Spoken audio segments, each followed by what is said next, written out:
Welcome to the IADS Retail Park, where we map the retail landscape one innovation at a time. I'm Maya, and today I'm joined by Anchita to explore how relational shopping is transforming department stores from transaction hubs into relationship engines. Please be advised this podcast features AI-cloned voices created with human oversight.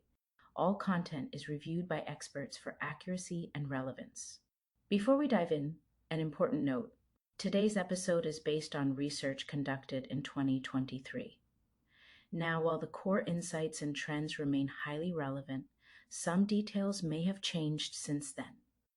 Anchita, so to me, relational shopping sounds like a buzzword, but the pandemic really forced retailers to figure out what it actually means. Can you tell us what shifted? The shift was existential, Maya. Suddenly, stores couldn't rely on foot traffic. Retailers had to ask, do we actually know our customers?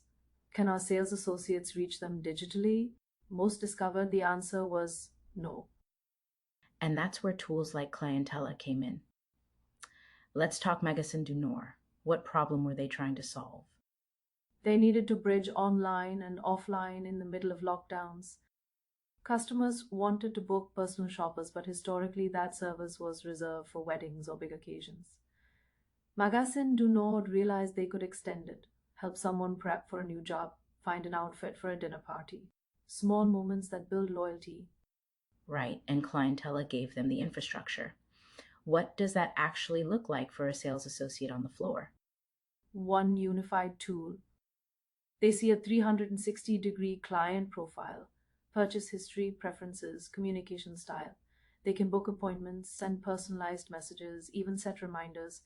For instance, if a customer bought a skincare cream 3 months ago, the system flags when it's time to reorder. So it's moving from reactive service to proactive relationship management. That's a big leap.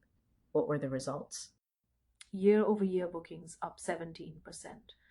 Returning client engagement up 13%.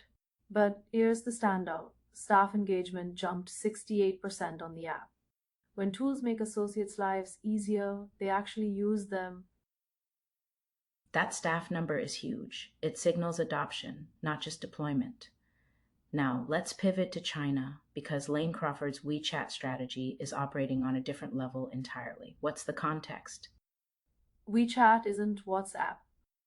It's a super app, messaging, payments, e-commerce, mini programs, live streaming, all in one ecosystem. Lane Crawford built a WeChat mini program that syncs customer profiles with sales associates in real time. Okay, I see. Anchita, why don't you go ahead and walk us through that? A customer opens the app, then what happens? They can browse products, edit their profile, check loyalty points. Meanwhile, their sales associate sees everything. Transaction history, preferences, communication style.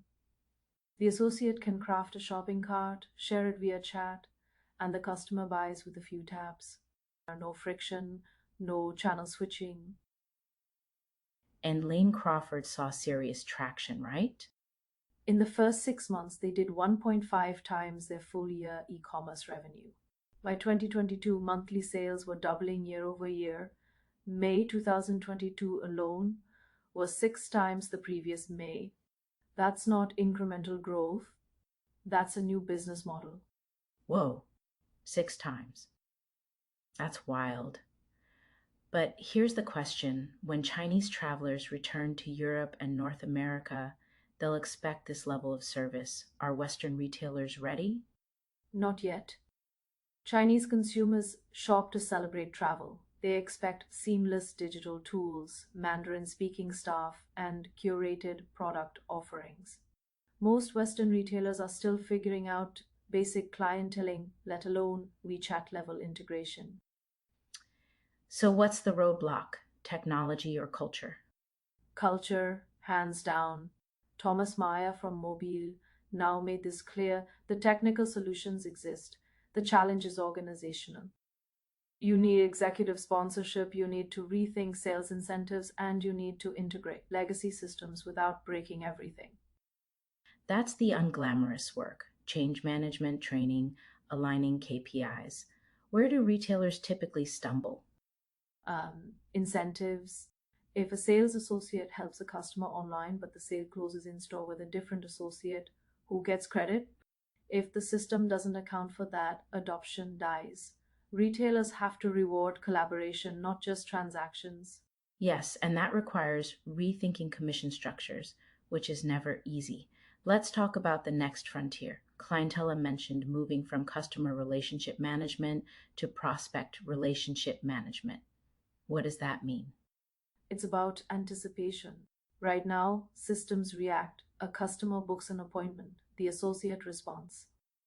The future is contextual automation, knowing when a customer will need something before they ask.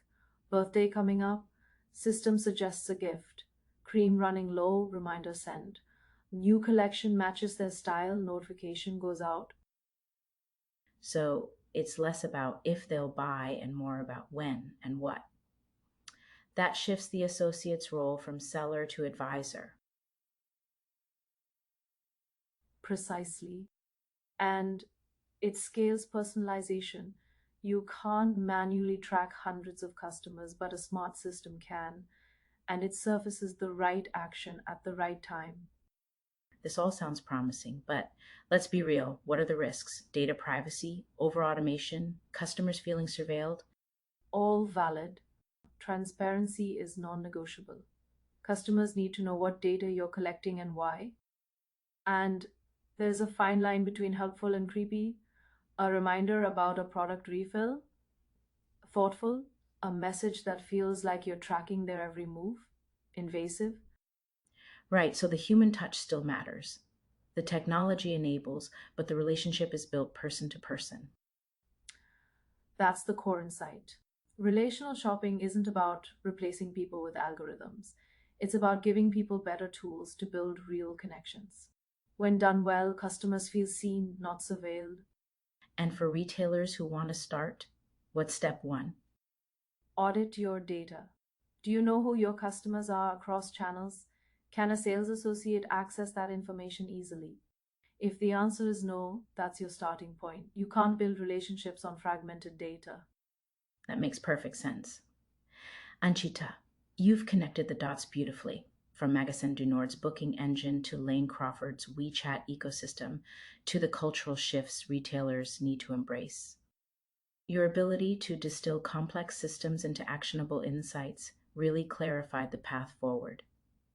Thank you for sharing your expertise with us. Thanks for having me, Maya. See you next time. Thanks for joining us for this episode of the IADS Retail Park. You can find the full exclusive article in the episode description.